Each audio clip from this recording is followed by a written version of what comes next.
How's it going, everyone? This is the Jose Show. I hope everyone's having a fantastic Thursday. I am so happy to be doing this as always. And you know what? It is almost Friday, so to those of you that are lovers of the weekend, just like me, hey, it is time to be happy because it is almost the weekend. So, anywho, as you guys notice, I am in a beautiful studio where I am filming this lovely show. This studio got beautiful windows, it got lighting of high quality. This is one of the best rooms I have ever been in, especially to film this show. So, to those of you watching, thank you so much for tuning in, as always. And I have a lot of hot tea to spill on today's episode, so now let's get started, shall we? All right, let's start off with Joy Behar. Joy Behar fell off this morning on The View when the show was barely starting.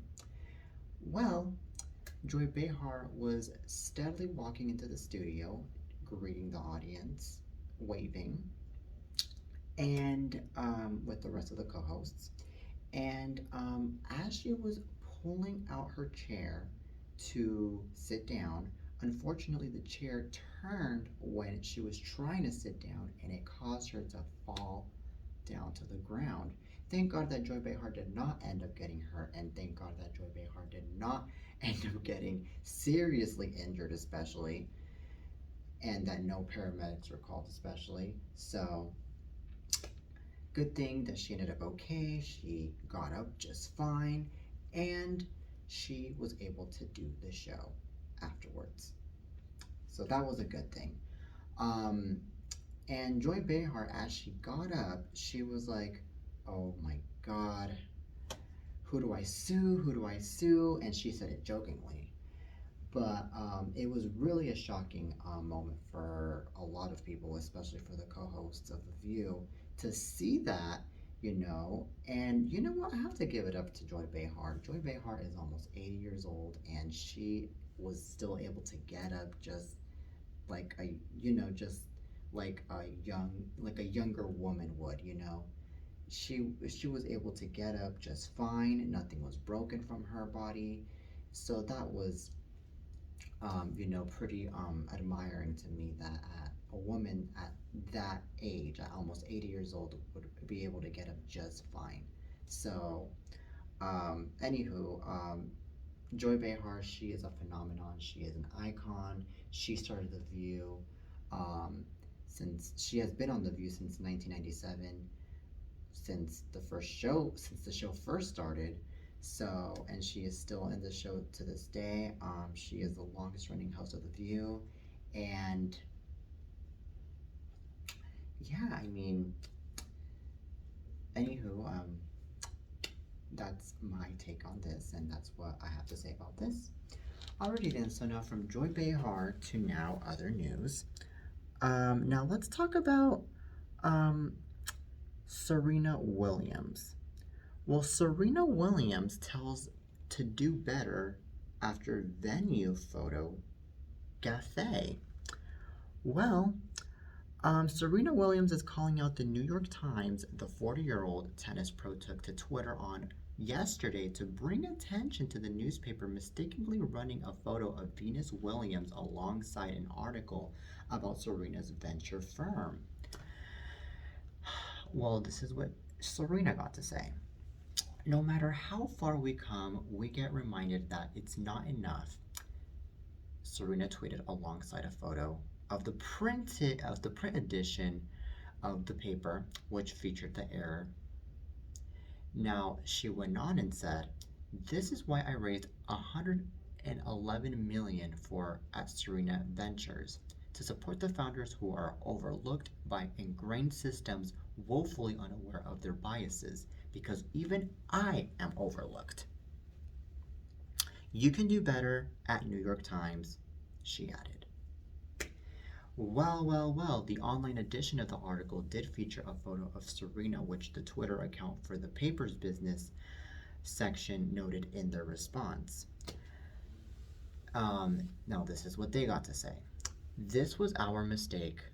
It was due to an error when selecting photos for the print edition and it did not appear online. A correction will appear in Thursday's paper. End quote. Alrighty then, this is my opinion on this. I think that Serena Williams, she had the right to call out the New York Times for this mistake because, I mean, when you are being publicized in articles, especially in articles like this, um, I feel like you really need to make sure that you are publicized well so that way the um, audience can, know who they are talking about, and also so you won't end up being a laughing stock to the audience, and they won't end up, um, just seeing you as the person that got mistaken for another person, So that's there's a good reason to why Serena called out the New York Times. And then another thing that I have to say about this is Serena Williams, she is so well known in the business. I just think it's ridiculous that the New York Times couldn't find a picture of her, and that they ended up finding something else. They ended up finding someone else instead, So this is just ridiculous, and like I said, it's just not right. So Serena Williams, she had a right to call these people out, and I also think that when it comes to artists like Serena Williams or whoever being publicized and stuff like this, I also feel like um,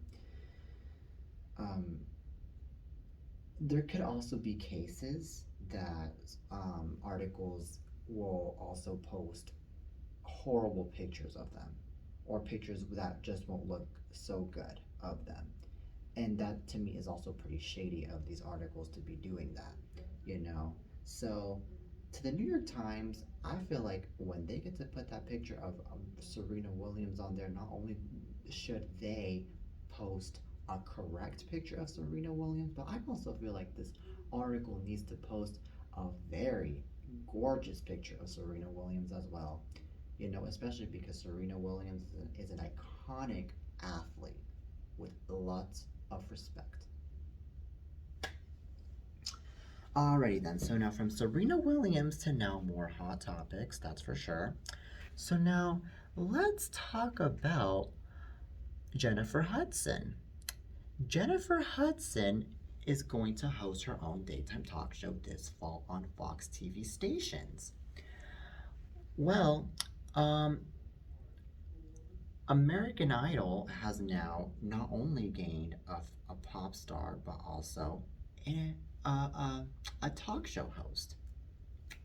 Well, Jennifer Hudson is officially making her pivot to having her own talk show, and she is joining fellow American Idol alum Kelly Clarkson, who is currently in her third season hosting an eponymous show from NBC Universal, which I think her show was great, by the way, Kelly Clarkson's show. And the Jennifer Hudson show comes from Warner Brothers and is expected to launch this fall on Fox stations as well as Hearst Television and other station groups representing more than 60% of the country. Now, this is what David Decker got to say, who is executive vice president of Warner Brothers. He got to say, "Daytime has found its dream girl." And we are excited to bring Jennifer Hudson to Fox, Hearst, and all our broadcast station partners this fall. Warner Brothers stands as the cornerstone between A-list talent and top-tier stations building successful brands that drive audiences. End quote. Hudson shared her joy at the news in her statement, sharing that she has experienced so much in my life. I've seen the highest of the highs, the lowest of the lows, and just about everything in between. But as my mother always told me, once you think you've seen it all, just keep on living. End quote. People from around the world have been a part of my journey from the beginning 20 years ago, and I'm so ready to join their journey as we sit down and talk about the things that inspire and move us all, she added. I have always loved people, and I cannot wait to connect on a deeper level and let audiences see the different sides of who I am, the human being in return. And I couldn't be more thrilled to do it alongside this incredible team. We're about to have a lot of fun and shake things up a little bit. Alrighty then, this is actually phenomenal. And you know what? It is about time that Jennifer Hudson has her own talk show because that woman has such a great personality. She is hilarious, she is classy, and of course, she is a phenomenal singer. And you know what? I also feel like it is about time that they give her her own talk show, not just because of that, but also because I mean, we need more women of color in the daytime business. Okay? I mean, yes, we already have Tamron Hall. We have the ladies of the Real. We got Whoopi and Sunny Hostin on The View. We got um, Tamron Hall. But, and then we just had Wendy, and now we're going to have Sherry.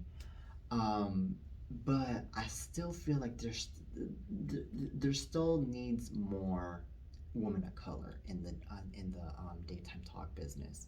You know, we still need more diversity. We still need more, you know, a good example of you know of having more people of color, especially.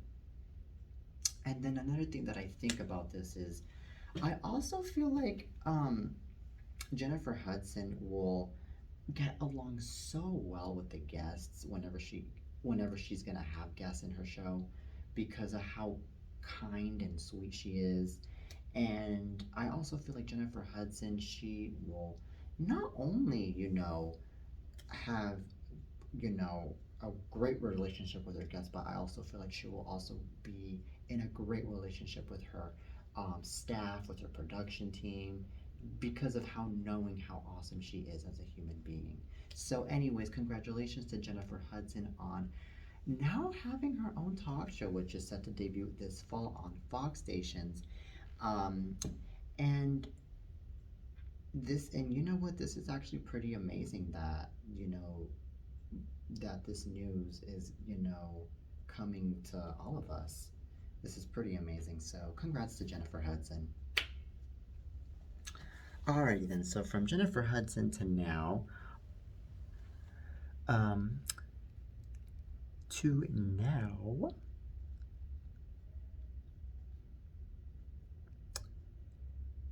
Shanna Moakler. Shanna Moakler says she's pregnant with baby number 4. Well, she just announced that she is expecting her 4th child. The 46-year-old model tells People that she recently received a positive pregnancy test just days after her ex-boyfriend Matthew Rondeau was arrested on a felony domestic violence charge. This is what Shanna Moakler got to say. She got to say, "I took a pregnancy test and it is positive. This has been a very difficult week, but I'm taking everything day by day," Moakler said in a statement to the publication.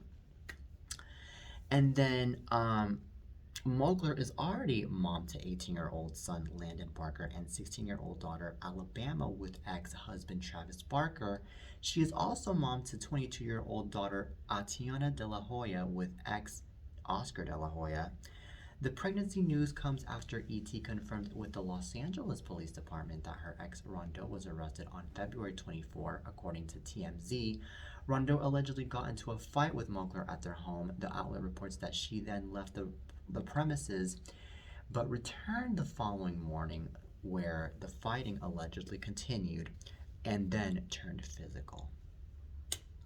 Okay, this is a pretty intense topic. I mean, congrats to Rebel Wilson on the coming of her 4th child, but at the same time, this is ugly that her ex-husband got into a physical altercation and ended up getting arrested. And especially getting into a fight with her, with Moakler. Wait. Shanna Moakler. Ugh, I accidentally said Rebel Wilson. My bad. Shanna Moakler. My bad. Congrats to Shanna Moakler on the coming of her 4th child. But at the same time, I don't think it's a very good thing that, her ex-husband would end up getting into a physical altercation with her, especially being pregnant, and also, you know, to just not treat her the way she should be treated, especially. So that's horrible, very, very bad. But congrats to Shanna Moakler on the coming of her fourth child. Another thing that I have to say is, um, I'm pretty sure that once this ex-husband of hers finds out that she is expecting a child, he's gonna regret it for the rest of his life that he laid a hand on her. Because I mean, it's just horrible enough just hitting your spouse, but the fact that there is a child in the woman's body, it's like the man basically beat her child up too, not just her, which is even worse. So that's just horrible. It really is. It's just the worst thing ever just to hear stuff like this. Um, so anywho, I really hope though that things get to lighten up with Shanna Moakler. I really hope that Shanna Moakler, I mean, if she ends up wanting that restraining order, which I'm sure she already has it, like against that man. I mean, I feel like she should just have that restraining order for the rest of her life, and just live her life as a single mother with this child that she's expecting, and just go off and just move on and just try to enjoy her life as a single mom with her child that she's expecting. And also, she has grown kids. I mean, a 22-year-old, an 18-year-old, a 16-year-old. So those kids are definitely going to help her out in this journey. That's for sure. As a mom for the fourth time. So I mean, that's already something right there. So that's a good thing that she's already going to have help. And also I also just wish her nothing but the best. For her to be expecting a fourth child. And one last thing that I have to say is Shanna Moakler, she, in my opinion, since she was being put in a situation like this, I feel like she should seek therapy. She should seek guidance, by professionals out there to, help her through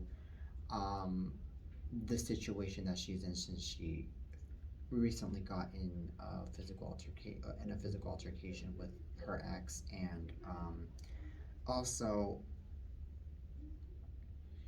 um, not just that, but also seek therapy, because in many cases, women out there that are pregnant and that they end up giving birth, they end up going through postpartum depression, and that right there is even worse, especially for her that she just went through physical violence. And so that's another reason why I feel like she should definitely seek help.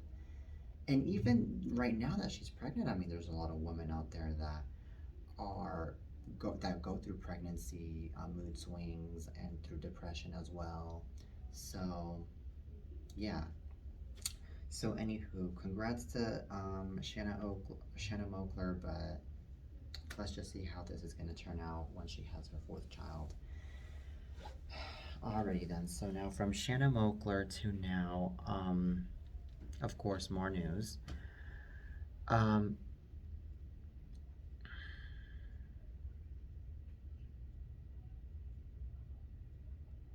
Let's talk about more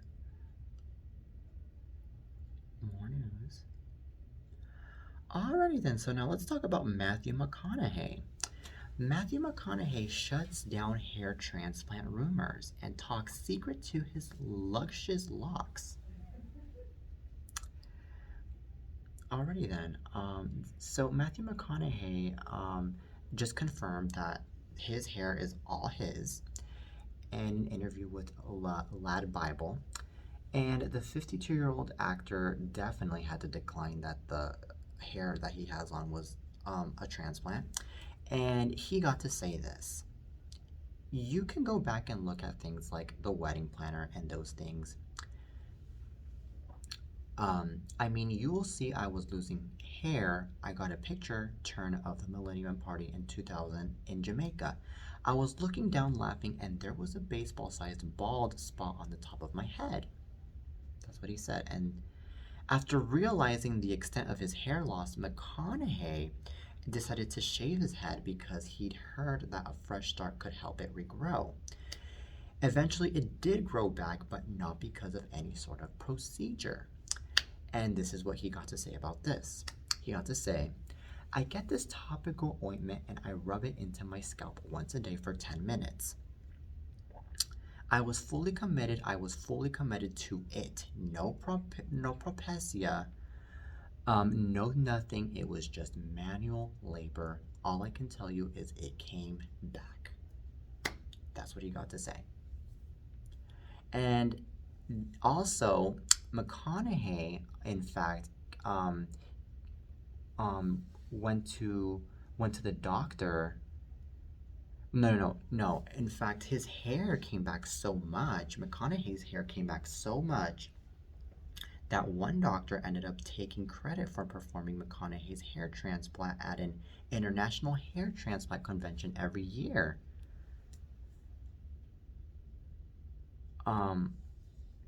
Though no such procedure had occurred, another doctor learned that the truth after a chance encounter with McConaughey.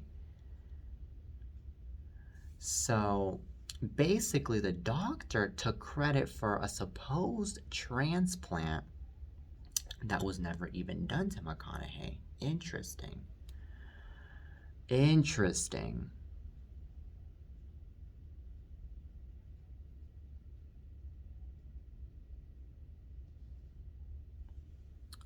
Okay, well, you know what? This is what I have to say about this. I mean, there are a lot of men out there that, I mean, they do shave their head because they think that they're no longer gonna have that much hair if they let their hair grow back.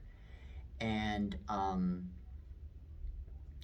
also, there are a lot of men out there that, I mean, they think that they look good bald and they just want to continue to be bald. And I mean, that is perfectly fine. I mean, really, you know? And my personal opinion, I mean, there are a lot of men out there that do look good bald. I mean, really, I have to admit. I've known men that are bald, so yeah, but there are also other men out there that don't look good bald and I feel like they just need the hair, you know? They just need the hair, they just need to look good, they just need to look, you know, look like $1,000,000. So that's just my opinion on this, you know. So I really wouldn't blame Matthew McConaughey in really taking care of his hair and in really, um, you know, just letting it regrow, especially when he cut it bald back in the earlier years. And another thing that I have to say is Matthew McConaughey, I mean, since he is a well known public figure, and there's just a lot of paparazzis out there that are just, going after him, asking him questions, and I'm pretty sure asking him questions about his hair. I mean, the first thing that he's gonna want is for the paparazzi to leave him alone and be like, you know what? That's his hair, and that's his hair, and that's it, instead of just asking him a billion questions like, oh, you're going bald, what's going on with you? Are you having problems with your hair? Are you having problems with this and this? And it just gets so annoying when the paparazzi gets like that. So that's why I think it was best that he got to take care of his hair and he got to just let it grow the natural way and just take care of it. So that's a good thing. That's a very good thing. I mean, I myself, I mean, I'm not a huge fan of of being bald, which is why I take care of my hair and I still have hair, and I have a lot of hair. So, yeah. Anywho, that is all I have to say for today, and that is all the topics that I have for today's episode of the Jose Show. I hope you guys enjoyed today's episode, and also I'll be back with more, so stay tuned. Till next time, peace.